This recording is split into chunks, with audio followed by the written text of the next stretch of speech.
quite incredibly, we've made it to 1,000 subscribers. And essentially, that's with just 7 videos. Now, when I first started this channel, I thought if I was lucky, maybe after a year I might have got that far. But here we are, and it's all thanks to everybody who's watched, commented, and subscribed on this channel so far. So when I say we've got to 1,000 subscribers, I really do mean we. None of this would be possible without everybody watching. Having got to this milestone, I guess I better decide what to do with the channel. The original intention behind starting this was to give me an outlet for all the various different projects I started and not finished over the last 25 years. And this includes projects well outside the sphere of just cars. So, as well as not finishing car projects, I am also perfectly capable of not finishing computer games and virtual reality simulators. Oh, and there is of course a nearly finished novel in there as well, but the less said about that, the better. Anyway, whilst the intention was to put everything on this channel and just let the viewers decide which they wanted to look at and which bits they weren't interested in, the YouTube algorithm very much does not like that. All hail the algorithm. When I uploaded the most recent game video, I was not surprised at all that actually it only got a few hundred views. However, YouTube decided that I was no longer popular and stopped recommending the channel to anyone else. What I think I'm going to do is put the game videos and the VR simulator stuff onto a different channel and then drop the odd mention into these videos just so in case if anyone is interested they can pop over there and have a look. With regards to the virtual reality simulators, what you can see here is my current nearly finished virtual reality simulator that I've been nearly finishing now for a couple of years. It's a full motion rig, which means it moves you in all sorts of different directions whilst also blasting wind at your face at up to 150 miles an hour, as well as various different other haptic effects, including changing the shape of the seat to simulate G-force. I've actually created a number of these simulators in the past, including this bizarre steampunk one that used water barrels to compensate for your weight to make the vertical movement quicker. Or this one, working with some very skilled engineers, we very nearly got to market until COVID stopped everything. Anyway, I'll put all of that stuff onto a different channel, but it would still be extremely helpful if you could drop a message into the comments to just let me know if there's any interest in seeing this at all. Enough of that nonsense. I imagine most people are here for the cars, so let's talk about those. Obviously, so far I've only featured the one project car, but there are many others that are still nearly finished. My question is, do you want me to only work on that one project until we get it a lot more finished, or do you want me to take occasional breaks to feature other small projects that just break up the channel a bit? For example, what you're seeing here is my heavily modified 1989 Jaguar XJ RS.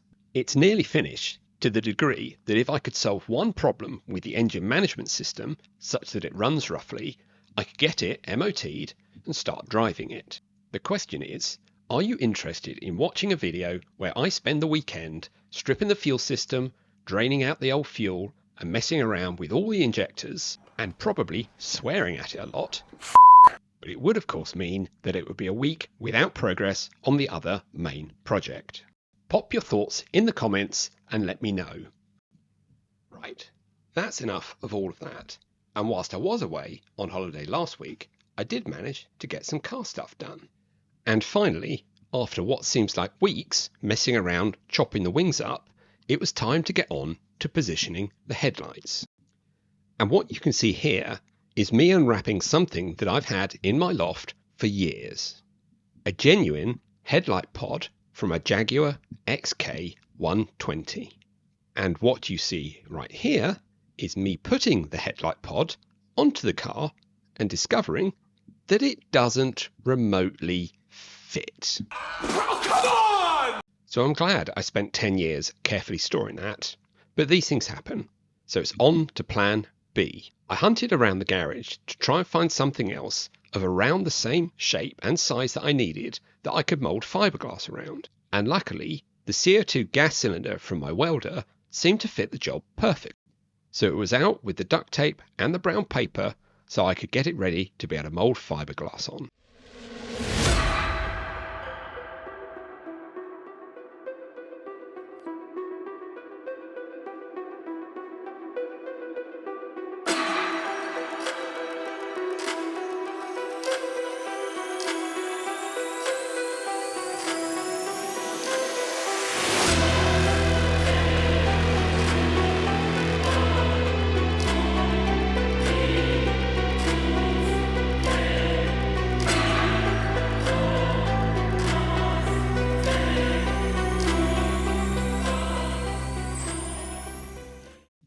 I'll show you how I got the fiberglass off the mould in a moment, and it's definitely not because I forgot to record that the first time round, but this is what it looks like roughly attached to the car. I think it looks good enough to be able to proceed with doing the same on the other side, and the process of getting the fiberglass off the mould involves hammering screwdrivers between the fiberglass and the cylinder until it comes loose. Now, if you look carefully, you may even see that the fiberglass is split in a couple of places, but this doesn't really matter as it's only a single thickness and we're about to add a lot more fiberglass over the top of it. So then, with the fiberglass loosely placed back onto the mould, I could then add a second layer as well as going over the top bits again.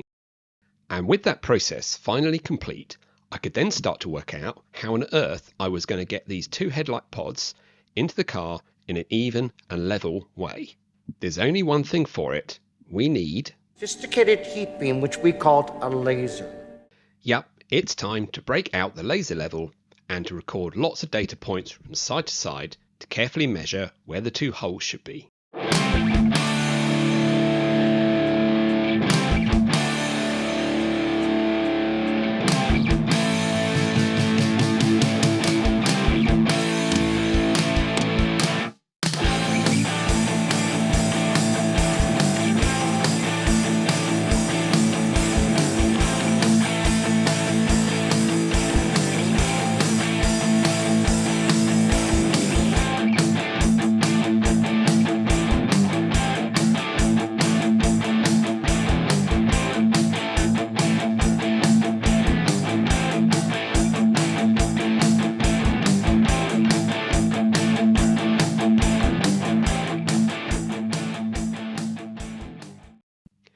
With the two light pods roughly in place, it was time to work out now how to make sure I could get them exactly even.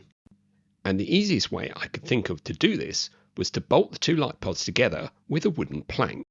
With that done, I could break out the you-know-what and start messing around until I got them to the exact right positions.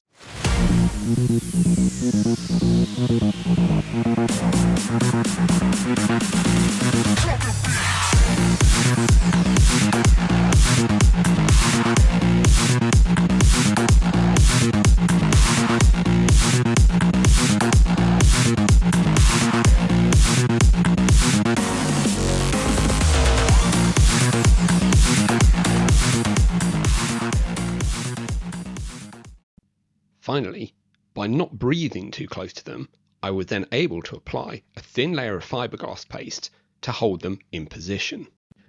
Obviously, we're going to fiberglass over these properly when we're completely happy with things, so the fiberglass paste is really just a temporary measure.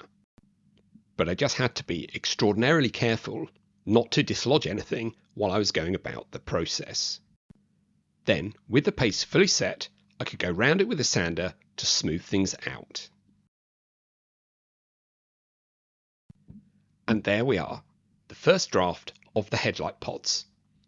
Let me know what you think. I'm not completely convinced we've got everything right yet, so put your thoughts in the comments and together we'll find a way to make this car look amazing.